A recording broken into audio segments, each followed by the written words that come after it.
ibihamya bifatika. Umuntu umwe waje kuba umupasiteri atoragura agatabo k'intambara ikomeye, njya nkunda kubivuga. Yahoze ari umusirikare arimo yirukanka acitse bari bagiye kumugirira nabi, atoragura agatabo, maze ako gatabo kitwa intambara ikomeye agasomye ahamenyera ubutumwa bwiza. Yari ari kugasoma azi ngo agiye kwiga taktike zo kugira ngo arwane.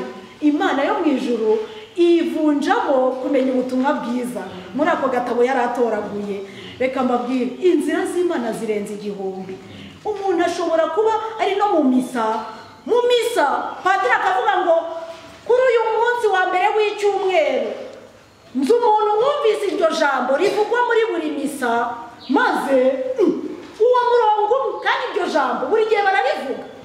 Abaza padiri ati mbese ko uhora uvuga ngo kuri uyu wa mbere w'icyumweru kandi ari ku cyumweru, none se koko ibi ni ibiki duhora twibeshya?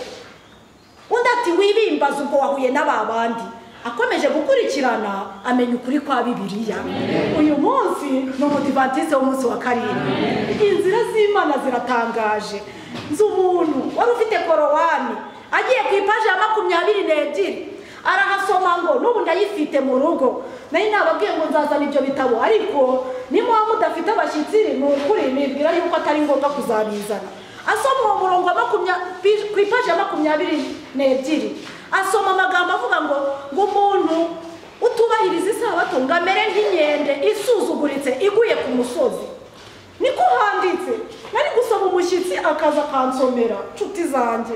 Uwo murongo umwe yari umuntu uzwi cyane rwose watangaga ikiganiro Inzira y'Ukuri kuri Radio Rwanda.